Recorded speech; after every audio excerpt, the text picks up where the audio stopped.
When you say to a narcissist, you're not special, you're terrified, you're doing something most people are too afraid to do. You're refusing to be hypnotized by their performance. You're disrupting the illusion, because that's what narcissism is. Performance. It's a mask meticulously crafted to hide the very thing the narcissist is most ashamed of. The sense that deep down they're not enough, not lovable, not worthy, not safe. And no amount of admiration, control, or manipulation ever quiets that voice in their head. But here's the thing. Most people are caught off guard by narcissists because they don't see the performance for what it is. They mistake bravado for confidence, control for leadership, charm for connection. But if you've been on the other end of a narcissistic dynamic, you know how quickly that charm turns into cruelty the moment you stop feeding the ego. You know how behind the mask of superiority is a person who lives in constant fear of rejection, of being irrelevant, of being seen without their armor. So when you calmly look them in the eye and say, "We're not special, you're terrified, you're not insulting them, you're exposing them." And that's far more powerful. Why? Because narcissists depend entirely on the belief that their false self, the persona they've constructed, is convincing. That others will believe the lie they're telling themselves, the lie that they are above reproach, that they are invincible, that they are entitled to control, admiration, even obedience. But when you reflect back a reality that contradicts that illusion, you're not just challenging their ego, you're challenging their very identity. And the narcissist cannot handle that, not without cracking. Psychologically, narcissism is a fragile construction. It's built on avoidance, an avoidance of shame, vulnerability, and emotional exposure. But avoidance always has a cost. The narcissist avoids looking in the mirror for so long that they actually start believing the reflection they project onto others is real. And this creates a brittle kind of power. It looks intimidating on the outside, but it shatters the moment someone refuses to validate it. Now, let's be clear, this isn't about cruelty. This isn't about trying to destroy someone or retaliate. That's not strength. That's vengeance. What we're talking about is truth. And truth, especially when it's spoken with composure, with clarity, and with conviction, is one of the most dismantling forces on earth. Because truth pierces illusion, and narcissists live in illusion. So why does this phrase, "you're not special, you're terrified," have such weight? Have such weight? Because it does two things at once. First, it removes the pedestal. It strips away the God complex, the superiority, the delusion of being untouchable. And second, it reveals the humanity beneath the mask. It calls out the fear, the insecurity, the woundedness. And narcissists spend their entire lives running from that. They don't want to be seen. Not really. They want to be admired. They want to be worshipped. But they do not want to be known, because to be known would mean being exposed. And exposure is death to the narcissistic ego. That's why your refusal to play along is so powerful. Because when you stop being impressed, when you stop reacting, when you stop playing the role they've assigned you, they lose control. And when they lose control, the whole structure starts to shake. And this is important, you have to say it with stillness. You don't say it in a rage or in tears or in a fit of desperation. That only feeds the narrative. That keeps the power in their court. No, you say it the way you'd point out that the sky is blue or that fire is hot. Calm. Direct. Unemotional. Because the moment you stop reacting, you stop being a pawn. You become a mirror. And narcissists hate mirrors they can't control. Now, will they crumble instantly? Not always. Sometimes it's subtle. Sometimes it happens in layers. First comes the rage, because the ego always defends itself when it feels threatened. Then comes the denial, then the projection, and then finally, if the narcissist has any capacity for growth at all, comes the possibility of real self-confrontation. But you cannot force that. What you can do is hold the line. You can stop feeding the illusion. You can speak the truth and let the truth do its work. This is not easy. It requires a depth of emotional discipline. It means detaching from the outcome. It means being willing to lose the relationship, the approval, the comfort, in exchange for integrity. But the reward is freedom, because every time you speak truth in the face of manipulation, you reclaim a piece of yourself that was given away. So when you say it, you're not special. You're terrified. Don't say it to hurt them. Say it because it's true. Say it because the game ends when truth enters the room. Say it because you refuse to participate in a performance that requires you to betray your own clarity. Say it because the most powerful thing you can ever do in the presence of deception is not to fight, but to see. And once you see clearly, you're no longer controlled. Because in the end, narcissists don't crumble from being hated. They crumble from being seen. One of the most disarming things you can ever say to a narcissist is also one of the simplest. Your chaos doesn't move me anymore. That sentence, delivered with composure, is like a quiet earthquake. It doesn't explode. It destabilizes. Because if there's one thing a narcissist depends on more than admiration, more than attention, more even than control, it's your emotional reaction. The fuel that powers the narcissistic engine is not love. It's volatility. It's the sense that they can still make you dance when they pull the strings. And the moment you stop dancing, their power begins to disintegrate. See, people often misunderstand what a narcissist is actually looking for. We imagine they want to be adored, idolized, seen as superior. And that's true on the surface. But the deeper drive, the one most don't recognize until it's too late, is their addiction to emotional dominance. If they can make you angry, break your peace, drag you into their storm, they feel superior. They feel in control. You might think they're looking for harmony, but what they really crave is a dynamic where your internal world is at their mercy. That's the real high. So when you say, your chaos doesn't move me anymore, what you're really saying is, you no longer control my nervous system. And that is the end of the game. Now, to reach that place, to mean it when you say it, you have to have already gone through something of a transformation. You've had to step back and see what's really happening. Because it's hard to detach from chaos when you don't realize you've been hooked by it. Most people are drawn into the narcissist's emotional vortex because they think there's something to fix, or prove, or redeem. But the truth is, the narcissist has no interest in resolution. They create conflict not to solve it, but to maintain relevance. Every emotional spike, whether rage, tears, panic, or blame, is an anchor. It tethers you to their game. And that's where your detachment becomes revolutionary. Not passive resignation, not apathy, but a clear, deliberate refusal to participate in the emotional theater. You stop reacting. You stop explaining. You stop trying to defend yourself against distortions designed to trap you. And when you do that, when you truly go still in the middle of their storm, it unravels something inside them. Because the narcissist is no longer the director of the play. You're off script, and without your performance, there's collapses. Now, there's an important distinction here. Emotional detachment isn't the same as coldness. It's not about becoming robotic or unfeeling. It's about choosing to anchor yourself in your own values and perceptions, rather than being swept into someone else's drama. You begin to notice the pattern, the way every moment of calm is followed by an eruption, the way love is used as a bargaining chip, the way guilt and shame are weaponized not to help you grow, but to shrink you down. And when you see the pattern clearly, you can step outside it. This doesn't mean you stop feeling. In fact, quite the opposite. You begin to feel more clearly without distortion. You stop mistaking manipulation for love. You stop confusing intensity with intimacy. You stop interpreting chaos as proof of depth. And that clarity is dangerous to the narcissists. Because once you're grounded, once you're not reacting, you become unplayable. They can't get to you the way they used to. The tantrums, the silent treatments, the triangulation, none of it works anymore. And so they escalate briefly. That's almost always the next phase. The narcissist senses the shift. Maybe they can't name it, but they feel it.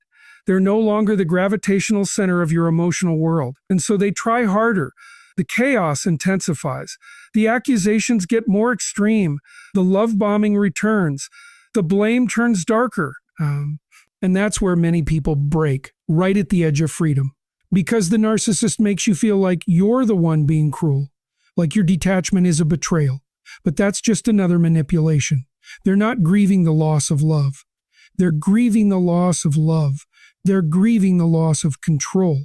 And so your task is to hold the line, to stay steady, to remind yourself again and again that you're not responsible for someone else's inability to self-regulate, that love does not mean submission, that your peace is not a currency you're meant to spend for someone else's approval. And when the narcissist sees they can't shake you, something in them starts to fracture, because for the first time they're forced to confront the emptiness beneath the performance. They're no longer being mirrored. They're being met with stillness, and stillness terrifies them, for bliss terrifies them. The power in this lies not just in the effect it has on them, but in the transformation it sparks in you. You begin to recover your own center. You stop walking on eggshells. You stop living in reaction. You begin to respond. And more importantly, you begin to choose your responses. That's freedom, not just from the narcissist, but from any system that thrives on your confusion. So the next time chaos comes knocking, remember, you don't have to answer. You don't have to argue or explain or win. You just have to return to your own clarity, to your breath, to your truth. To your truth. And from that place, you can look them in the eye and say, with absolute certainty, your chaos doesn't move me anymore. Because the moment you stop being reactive is the moment you start being free. One of the most psychologically potent things you can ever say to a narcissist, something that dismantles their psychological scaffolding, is this: your choices have consequences, whether you take responsibility or not. On the surface, this sounds obvious. It's almost a basic truth of human existence. But to the narcissist, this idea is offensive, even threatening, because it calls into question the very structure of their internal world. You see, narcissism isn't merely arrogance. It's a fundamental denial of accountability, a deep-rooted belief that they are either above consequence or that consequences are always someone else's fault. So when you calmly, even softly, remind them that the world doesn't bend to their denial, you're introducing something foreign into their reality, objective truth, and the narcissistic personality does not respond well to objectivity. Their identity is structured around narrative, not truth. It's built on distortion, not clarity, and above all, it's driven by avoidance. Avoidance of shame, of self-examination, of emotional responsibility. To say that their choices carry weight, even when they refuse to admit it, is to shine a bright light on what they've spent their life keeping in shadow. This is important to understand. Narcissists live as if the rules don't apply to them, not because they're evil, necessarily, but because they've constructed a worldview in which they must remain blameless in order to survive psychologically. Admitting fault for them isn't just uncomfortable, it's catastrophic. It punctures the false self. It reveals the small, terrified, insecure person hiding behind the grandiosity. So instead, they rewrite reality. They lie, they deflect, they minimize. And more often than not, they convince others to go along with the story. That's how they stay intact.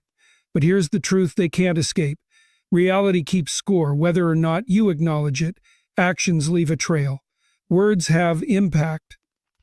Patterns of behavior accumulate, and over time, the weight of those patterns starts to press down on relationships, on trust, on the narcissist's ability to keep up the illusion.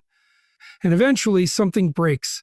That break often happens when someone like you refuses to keep playing along.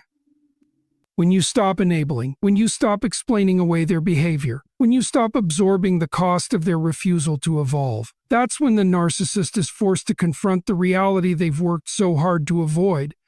They are not exempt from the laws of cause and effect. Now it's important to say this clearly. You're not saying it to punish them. You're not weaponizing truth. You're stating a fact, a quiet, immovable, unavoidable fact. It's not emotional. It's not aggressive. It's not even personal. It's just the truth. Your choices shape your reality. Whether or not you want to face that doesn't change it. This kind of truth lands hard on a narcissist because it bypasses the ego. You're not attacking their personality. You're not playing the blame game. You're simply stating what is and doing it with composure. And composure, when delivered alongside truth, is profoundly destabilizing to someone who thrives on emotional chaos and narrative manipulation. They don't know what to do with it. They can't fight with it because it's not a fight. They can't twist it because it's not reactive. It just sits there like a mirror they can't turn away from. And what happens when you consistently speak this kind of truth? When you stop colluding with the lie that they're a victim of everyone else's shortcomings, you create a fork in the road. Either they will begin to collapse under the weight of their own denial, or if they have the capacity for growth, they might, for the first time, begin to see themselves clearly. But here's the key. You are not responsible for which path they take. You are only responsible for standing in truth, calmly, firmly, without apology.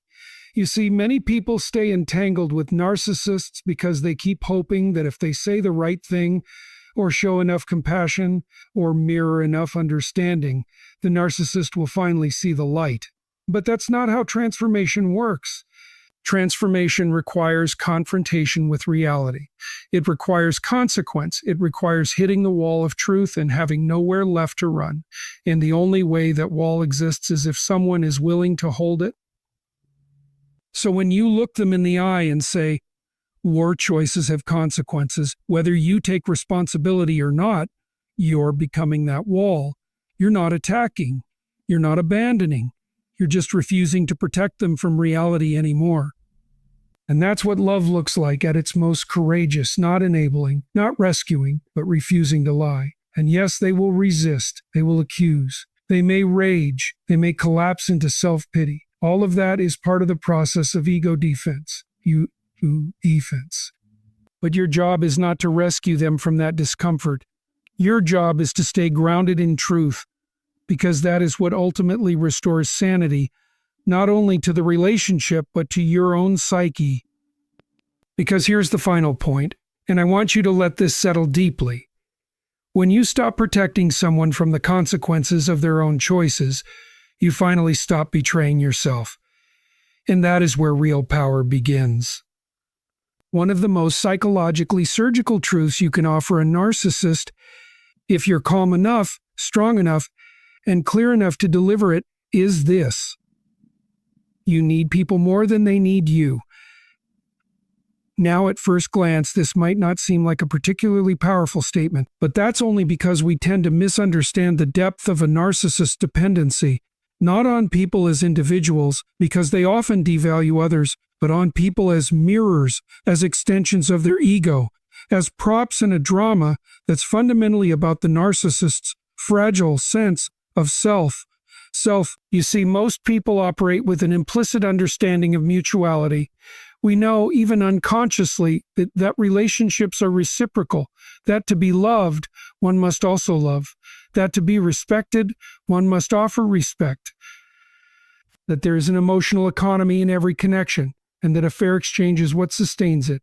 But the narcissist, especially the pathological narcissist, operates under a different premise entirely. They believe they are the prize, the sun, the gravitational center, and that others should feel lucky to orbit them. They may not say this outright. In fact, they might even present themselves as humble or generous on the surface. But deep down, they assume a position of superiority. They believe they bring more to the table simply by existing. By existing. And when you challenge that, when you suggest even gently that they may in fact depend on others far more than others depend on them, it destabilizes their entire worldview. Now, why is that such a sensitive pressure point? Because underneath all the bravado, the narcissist is deeply insecure. into. Their sense of self is not solid. It's not rooted in internal values or consistent character. It's externalized, entirely dependent on feedback, on admiration, on control. They build their identity through reflections, not through introspection. And that's the great irony. For all their posturing, narcissists are not actually independent. They are profoundly dependent. Emotionally, psychologically, even existentially. So when you say you need people more than they need you, you are holding up a mirror they cannot tolerate. It cannot tolerate. You are exposing the dependency that lies beneath the dominance, the vulnerability beneath the mask. And most importantly, you're asserting your own autonomy, the idea that you are not, in fact, orbiting them, that you have your own gravitational pull, your own value system, your own capacity to walk away. And let's be clear, you must mean it when you say it, because if it's just a jab, if it's reactive or bitter, it won't land with the weight of truth. It will just be another move in the emotional chess game. But if you speak from clarity, from a deep understanding of your own worth, it becomes undeniable. It doesn't matter whether they admit it, because somewhere inside they feel it. They know that the game only continues if you play, and that terrifies them. You see, narcissists are often described as manipulative, controlling, emotionally abusive, and those things can all be true. What's less often discussed is how much fear drives their behavior. They fear irrelevance, they fear exposure, they fear being forgotten, and most of all, they fear abandonment. Not necessarily because they love you in a deep, mature sense, but because without you, they don't know who they are. You've become a mirror. And without your reflection, they lose the image of themselves they're trying to maintain. And that's why this truth is so disarming. It removes the illusion of superiority. It punctures the myth that you are replaceable, and they are not. It flips the power dynamic, not in a cruel or vengeful way, but in a reality-based way. It reminds them, and maybe reminds you as well, that your presence is not a given. It's a gift. And if they cannot recognize that, if they cannot treat it as sacred, they risk losing it. But perhaps more importantly, it forces you to remember something that gets eroded in narcissistic relationships: your agency, your sovereignty. Your sovereignty. The simple radical truth that you do not exist to uphold someone else's illusion.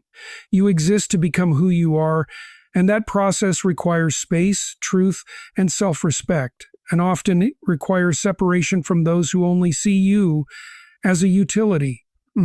So when you look them in the eye and say, you need people more than they need you, you are reclaiming something: your voice, your boundaries, your clarity. You are refusing to participate in the fiction that has kept you small. And in doing so, you give them an opportunity, one they will likely resist, but which remains nonetheless, to confront themselves, to grow, to face the very vulnerability they've spent a lifetime avoiding. Will they take that opportunity? Maybe, maybe not. But that's not your burden to carry. Your job is not to save them. Your job is to stand in truth, calmly, consistently, and to know, deep in your bones, that you do not need to contort yourself to be worthy of love, respect, or dignity. And that is the final truth that breaks the narcissist's illusion. When you no longer need them to validate your worth, their hold on you vanishes. You become unhooked, untangled, free. Because in the end, power doesn't come from control. It comes from clarity. It comes from clarity. If there's one phrase that cuts through the narcissist's armor like a scalpel, without shouting, without accusation, it's this: oh, your charm isn't strength. It's a mask. Now you have to understand why that statement is so psychologically disruptive. Because for the narcissist, charm is everything. It's not just a tool they use, it's the very mechanism by which they secure approval, manipulate perception, and maintain control. Charm to them is power. It's how they win. So when you calmly, and without malice, point out that charm is not a substitute for character, you're not just challenging their behavior, you're threatening the foundation of their identity. This is what most people fail to realize. Narcissistic charm isn't the same as authentic warmth. It's calculated, it's strategic, it's finely tuned to extract attention, admiration, or obedience. It's what they use to bypass scrutiny, to evade accountability, and to make you doubt your instincts. It's a performance designed to keep them in the superior position, not by force, but by seduction. And it works for a time. People are drawn to charisma. It's magnetic. It feels good. And the narcissist knows this. They count on it. But here's the truth they cannot tolerate. Charm is not virtue. It can mimic integrity, but it isn't integrity. It can simulate empathy, but it isn't empathy. And at some point, if you stay in a relationship with a narcissist long enough, you begin to feel the gap. The dissonance between how they make you feel and how they actually treat you.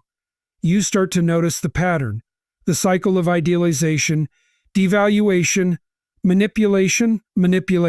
And suddenly that charm, once so intoxicating, starts to feel hollow, even sinister. Now, this moment, this recognition is critical because it's when you stop confusing charisma with goodness. And when you do that, you begin to see clearly. You begin to understand that being charming is not an accomplishment. It's not a moral victory. It's a tactic. And like any tactic, it can be used to conceal something else. Usually, in the narcissist's case, an inability or unwillingness to develop true emotional maturity. When you tell a narcissist, your charm is a mask, you're saying something deeply existential. You're pointing to the reality they've tried to avoid their entire lives, that who they are underneath the performance may not be enough, that there is a self behind the mask, and that self is unformed, underdeveloped, and in many cases terrified. Terrified of being seen without the glamour, without the admiration, without the applause. Terrified of being ordinary, vulnerable, human. And let's not make the mistake of assuming this is all deliberate. Narcissism is not always conscious. Much of it is reactive, rooted in trauma, in a childhood where love was conditional, based on performance, achievement, appearance. The child learns early on, if I'm dazzling enough, I'm safe. If I shine, I'll be valued. And so the mask gets built not out of malice, but out of necessity. But over time, that mask becomes a prison. They can't take it off. Because taking it off means risking rejection. It means risking being known. So when you challenge the mask, you are inviting the narcissist into something very few people ever do, authenticity. But here's the paradox. They don't want authenticity. They fear it because authenticity means exposure.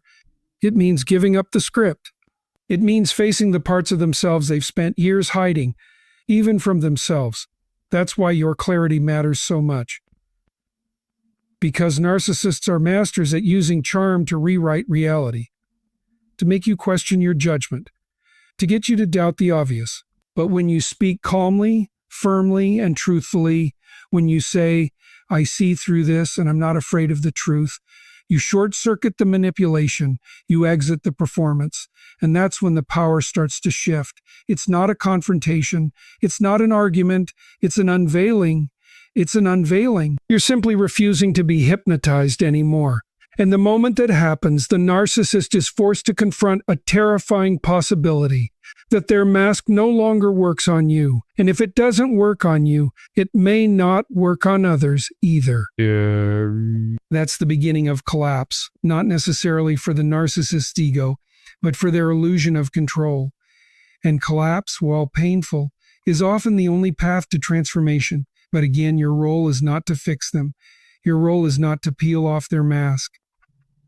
Your role is to stand in reality, to stop rewarding charm with compliance, to stop mistaking charisma for character. And when you do that, you model something powerful. What it means to live without a mask, to be real, to be flawed, to be free. Because here's the truth. Authenticity doesn't sparkle the way charm does, but it builds something that charm never can. It builds trust. It builds depth. It builds connection. And ultimately, it builds peace. Charm fades, masks slip, but truth endures. Truth endures. When you look a narcissist in the eye and say, I don't need your approval to know who I am, you're not just setting a boundary, you're severing the very thread that ties their power to your identity. And make no mistake, That thread is psychological. It's woven from the need for validation, the craving for affirmation, the desperate hope, often unconscious, that if you just perform well enough, love well enough, stay silent long enough, you'll finally be enough in their eyes. But that's the trap. That's how they keep you hooked, not with overt domination, but with subtle, constant conditioning that your value is something they define and can withhold. See, at the heart of narcissistic dynamics lies a kind of emotional dependency, not just on their end, but on yours too. They depend on you to reflect their inflated sense of self. Yes, but many people caught in the orbit of a narcissist, especially empathetic or sensitive individuals, unconsciously depend on the narcissist's recognition to feel secure in who they are. It becomes a feedback loop, a dance of codependence masked as connection. And so the moment you reject that paradigm, when you say clearly and calmly, "I don't need you to validate my existence," you become psychologically untouchable, not hostile, not defiant, just free. That freedom, of course, doesn't come without a cost. Because once you stop relying on external approval, especially from someone who has trained you to seek it obsessively, you're going to feel the withdrawal. It is a kind of psychological detox that occurs when you unplug from narcissistic validation. You may feel disoriented, empty, even guilty. But what you're feeling is the return of your own sovereignty and the absence of their control. The narcissist, however, will experience this very differently. To them, your independence is not just inconvenient, it's intolerable. Because your need for their approval is what kept them in the superior position. It's what confirmed their illusion that they are the standard, the authority on what is admirable, lovable, intelligent, or worthy. Once you remove that need, you destabilize their sense of importance. You force them to confront the reality that your world does not, in fact, revolve around them, that your worth is not contingent on their perception. And this is precisely what they fear most, not anger, not confrontation, but irrelevance. If they can no longer control how you see yourself, then they lose their psychological leverage. That's the narcissist's kryptonite. Not being fought, but being seen as unnecessary. But here's where the real philosophical pivot happens. Because once you stop outsourcing your identity to the narcissist, or to anyone, really, you begin to realize how profoundly disempowering it was to ever do so in the first place. You start to recognize that true self-worth is not reactive. It's not up for negotiation. It's not a verdict someone else delivers based on your performance. It's a foundation you build internally, brick by brick, through action, reflection, and radical honesty with yourself. This is where your focus must shift, away from the narcissist and toward your own development. Away from managing their moods and toward managing your values. Away from trying to be enougher for them and toward being whole in yourself. And this isn't just self-help fluff, it's existential. Because the moment you place your identity in the hands of another person, especially someone who is incapable of seeing you clearly, you have made yourself a hostage to their distortions. That is not love. That is not loyalty. That is self-abandonment disguised as commitment. But when you reclaim that authority, when you become the author of your own identity, you liberate yourself from the tyranny of approval. You become someone who acts from principle, not pressure, who speaks from clarity, not fear, who gives love freely, but never at the cost of self-respect. That is not arrogance, it's integrity. And it is the very thing that renders narcissistic manipulation powerless. Because here's what happens when you fully internalize this truth. You stop arguing, you stop defending, you stop playing the role they've written for you in their drama. You no longer react to their provocations because you no longer see them as the arbiter of your truth. And that, ironically, is when they start to unravel. Because the game only works if you play. Once you opt out, they're left alone with their reflection, and no one to project their chaos onto. The result? You regain your peace, not because the narcissist changed, but because you did. Because you stopped negotiating your self-worth. You stop trading pieces of yourself for crumbs of conditional affection. You stop needing them to be different in order for you to feel whole. And that's the paradox. In detaching from their approval, you don't become colder, you become stronger, clearer, more capable of real love because now you're rooted in something real, something stable, something no one can take from you. Because when your identity no longer hinges on someone else's approval, you are no longer in bondage. You are free.